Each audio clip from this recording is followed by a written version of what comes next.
I'm Nate. I'm Jessica. And I'm Mike. And today, we're here with a slightly off-topic special episode.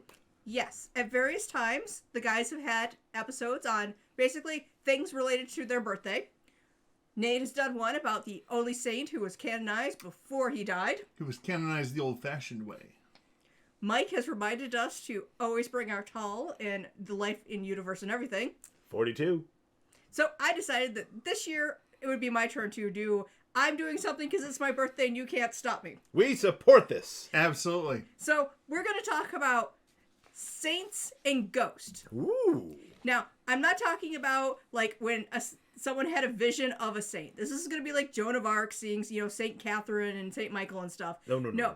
These are people who, during their lifetime, saw a ghost, or in one case, a ghost impersonator, and then became a saint. And because we here at the Popish Pod believe that ghost stories should not be confined just to October and November. Yes. But year-round spookiness. The first one we're going to do is one that we've mentioned at various times in passing and haven't told the whole story. So I found the story as written in this saint's own memoirs. And because he's, a saint from old time, I'm pretty sure any copyright is long gone, and we can just read word for word what he said. Well, it's not that old time. It's only, the 19th century. It is over 100 years old. Listen, Over 100 years This past is the his church. death, kind This of is a the thing. church. Old time is like, we go back 2,000 years. Yeah, all that's right. fair. The 1920s is anything from a century ago Yeah. is now fair game, and that's Totally adding on the rules on and on. Totally public domain. So, this is a story from the memoirs of St. John Bosco. One day, after we had read a long passage from the lives of saints, we talked, half in jest and half in earnest, of what a consolation it would be if the one of us who died first were to return with news about his condition. Oh, yeah. I put in the intro because he doesn't state in there. This is a close friend of his whose name is Louis Comoyo. Yes. who apparently they went to school together and stuff. Mm-hmm. All right, continue on. We talked of this so often that we drew up this contract. Whichever of us is the first to die will, if God permits it, bring back word of his salvation to his surviving companion. I like this plan. Yeah. At the end, he points out that this is not a good plan. I have yet to see the problem with this. Something about I did not realize the gravity of such an undertaking, and frankly, I treated it lightly enough. Just read on. I would never advise others to do the like. We did it, however, and ratified it repeatedly, especially during Kamoyo's last illness. In fact, his last words and his last look at me sealed his promise. Many of our companions knew what had been arranged between us. Kamoyo died on April 2nd, 1839. Next evening, he was solemnly buried in St. Philip's Church. Those who knew about our bargain waited anxiously to see what would happen.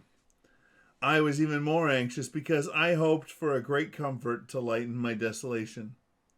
That night, after I went to bed in the big dormitory, which I shared with some 20 other seminarians, I was restless.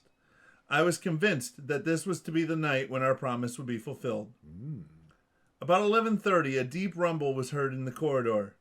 It sounded as if a heavy wagon drawn by many horses were coming up to the dormitory door. It got louder and louder like thunder, and the whole dormitory shook. The clerics tumbled out of bed in terror and huddled together for comfort. Then, above the violent and thundering noise, the rose of Kamoyo was heard clearly. 3 times he repeated very distinctly, "Bosco, I am saved." All heard the noise. Some recognized the voice without understanding the meaning. Others understood it as well as I did. As I proved by the length of time the event was talked about, or as is proved by the length of time the event is talked about in the seminary. It was the first time in my life I remember being afraid. Ooh.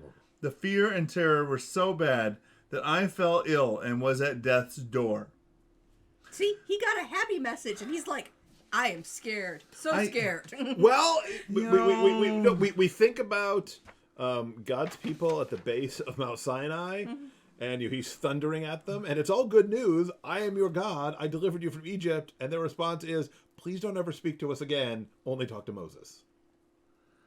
I mean, look, I get it. A lot of people got scared by that, and I can totally see how that would be a really terrifying thing. Because it's probably not going to come in the way that you would expect it to. It's going to come in a way that you wouldn't expect it, just because it's from the other side. It's not something that you can really comprehend.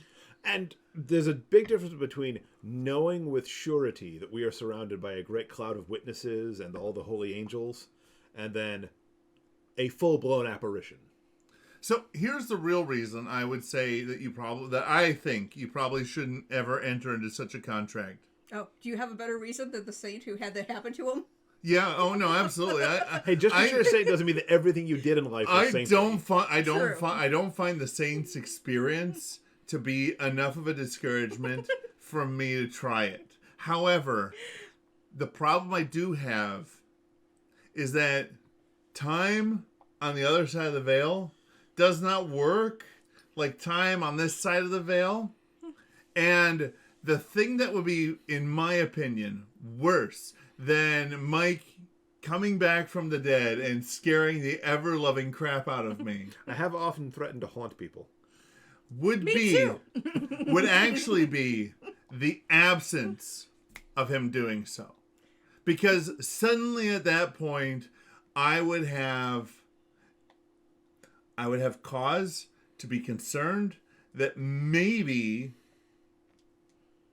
his crossing over to the other side of the veil didn't go as, shall we say, smoothly as we might have hoped. Well, because at that point, one of two things is true. Either I'm not saved, or I am, but God has chosen not to give you a sign. Right. See, I imagine, given what you said about time, that your fear would be that it would be that, he died, and you wait, and years later, it would be that's the other thing. The stockpile homily for the Irish funeral at our parish, where, he shows up and the friends and family that are at the foot of your bed, mere, minutes before you die, you're like, hey, Grandma! Oh, Mike!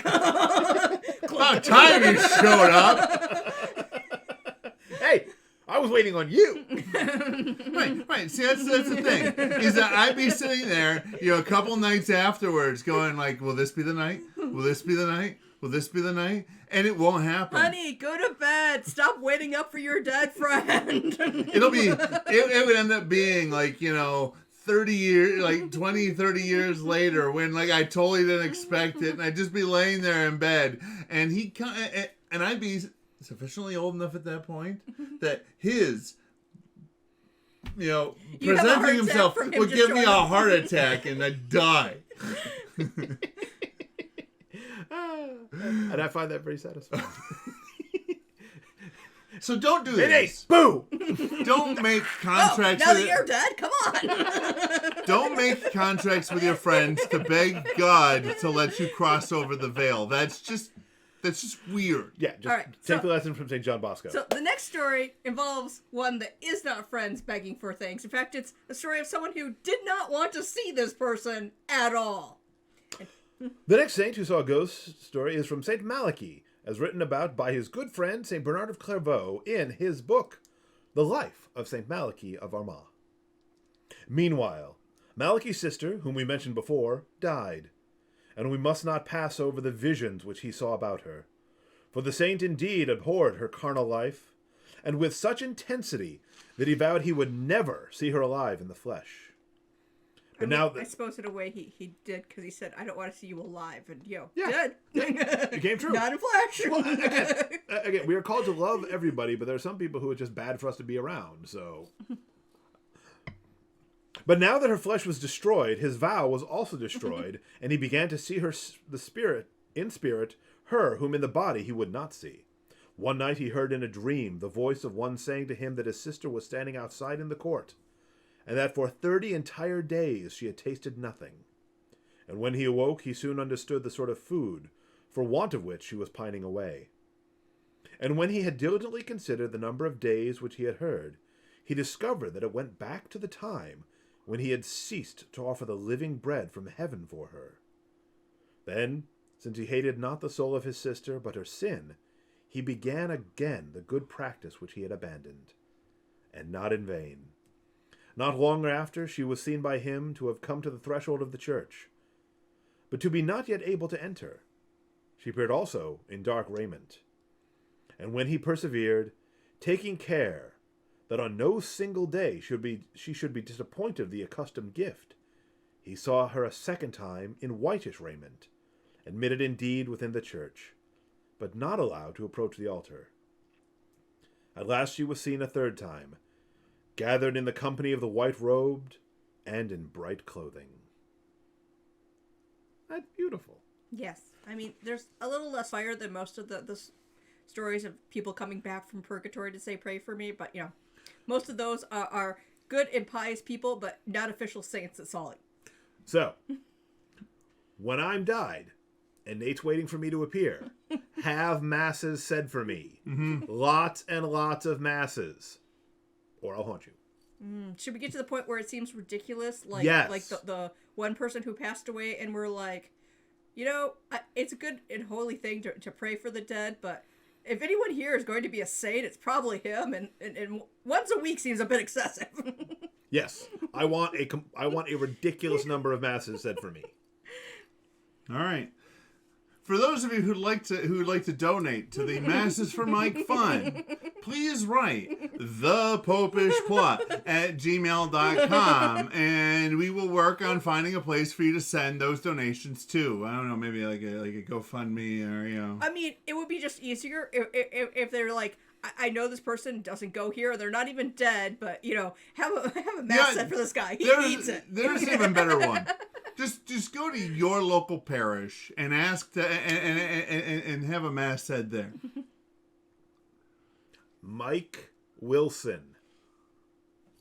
Feel free to start now. Yeah. It'll make people really if they happen to know him, which everybody knows Mike Wilson. It'll make them really concerned. Wait, what? What happened? I mean, maybe they'll assume it's a different one. Is he not well? In those cases, they normally phrase it like, this mass is offered for the intentions of Mike Wilson. Yes. I mean, No. For the repose of his soul. Leave the mystery. For the preemptive repose of his soul. I mean, he has such a common name. It could be like the time when the parishioner who had the same name as my dad died, and he was at the prayers for that week's mass, and that week he had to go to a different mass than my mom because of work, and so everyone was like sending their condolences to her, and she's like, it's the other one. After all, he wasn't there at mass. He clearly can't be well. All right. But we have one more ghost story. Our last story is from Saint Marcius Marcarius of Egypt. And this is one where I could not find the, original story that he or a friend wrote. So it's a paraphrase of the story that I did see because it's all from copyrighted material currently. Right. All right. But he was, at the time known as Abbot Macarius, and he was on a trip. When it became nighttime, he decided that where he is going to sleep for the night was a pagan cemetery. As one does. I don't see a problem with this. And, and this is ancient Egypt-ish.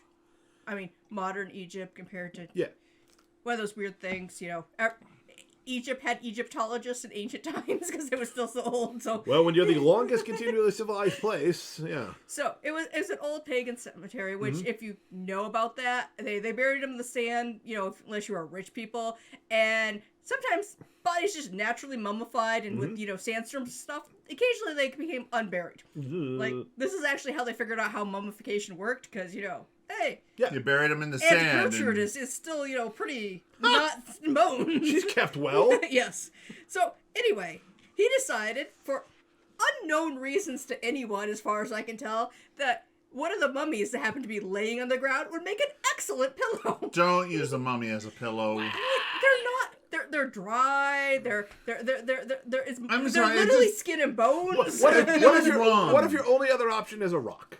I feel like the rock would be a better option. Yeah, I gotta agree with Nate. It does feel wrong. Yeah, feels wrong to use someone's left behind body as your pillow. Saint.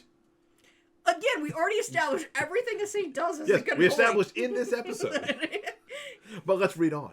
I mean, maybe he was just deliriously tired at the time. I don't So know. he's using let's it. paraphrase on. Mummy Yes. pillow. Mummy pillow. Mummy Yes. pillow. Now, he was known to be completely unafraid of things to his Sure, to he's his sleeping fate. in a pagan cemetery. Yes, which resulted in multiple times demons went in and tried to attack him. As they do. And this time, one decided that they were going to use just a hilarious method of doing it. And calling out from somewhere else in the cemetery, "Lady, come with us to bathe." At which point, another demon responded from, like, inside the mummy, or, throwing their voice. Inside the mummy pillow? Yes, the mummy pillow. "I can't move. I have a pilgrim on top of me." That's right, folks. Demonic ventriloquism. Well, I mean, at a time, This people episode thought it was evil because, how are you throwing your voices? This episode has everything. But anyway, No. It gets better. yeah, this, of course, did not frighten him because we already established He's usually fearless. attacks, fearless. He was known to his friends Should as we all- Fearless Macarius. If only we all had the faith of Saint Macarius. Amen. So he said, "Go ahead and get up if you can," Boom! which causes the demons to scream and flee the saint, and he then spent the rest of his night sleeping on his very weird, bumpy pillow. That's awesome. Yeah, I saw that one up like, it's not a ghost story, but it's just hilarious. Sorry. I'm Sure. sorry. No, go ahead. that demony story I find to be just about as fun as the one from the Bible where the person trying to cast out a demon goes and The sons of Seva. yes Oh, listen, Paul The I guy- know. Jesus Paul. I know, but who are you? Paul, I've heard of that guy. Jesus, yeah, everybody's heard of that guy. Who are you? And then it takes their clothes. Acts of the Apostles. It's great. Yeah, if you haven't read it recently, do so. No, I like this. Now is an excellent time to be reading the Acts of the Apostles. I like this Saint Macarius. Yeah. No, go ahead. Get up if you can. Please, don't let me stand in your way. Ooh, demons, I'm so afraid. Zombie pillow. Anyway, so those are our 2.5 saintly ghost stories.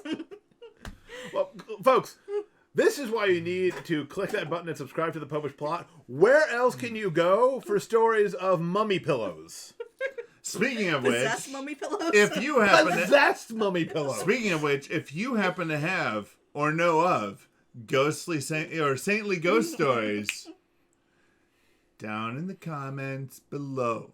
Or another case in which a demon was just like, I don't even know what they thought they were going to do. They never know what they're I going to do. can't get up. There's somebody sleeping on me. Or That other sounds sto- like, hey, that sounds like a you problem. Or other stories of odd pillows. Leave all of that down below in the comments. Oh, but I will add the thing. Do not go and do a long thing of dialogue that a demon apparently said in an exorcism and insist that it is true. Because I find that so annoyed. This is totally true because this demon told us. I'm like, No, they're liars. you do They're know what they're known all for. liars. And once again, the comment section is not where you put your books. The comment section is where you put your comments. If you wish to mail us your manifesto / diatribe / If you want to be a propagandist for demons, yeah, that's for the email. thepopishplot@gmail.com. Send us the long form stuff there. The long form stuff is never going to get approved if you put it in the comment box. We're just going to flag that one, and we'll probably keep a copy of it for we're just going to tell our you. enjoyment later on down the road. We're just going to tell you to get up if you can. Yeah. Look, don't let us stand in your way, all right? Mummy pillow. I just enjoy saying mummy pillow. So go down below and give us your suggestions, your comments. Maybe click the link for our email if you'd like to send us your stories. Don't encourage them. yeah. Give Because this I'm the episode one a who has like. to read the stories. Give this episode a like. Subscribe to the channel to be notified the next time we have talk about strange pillows and mocking demons. And until next time, remember to live your faith. Love your faith. And Share that love. Bye.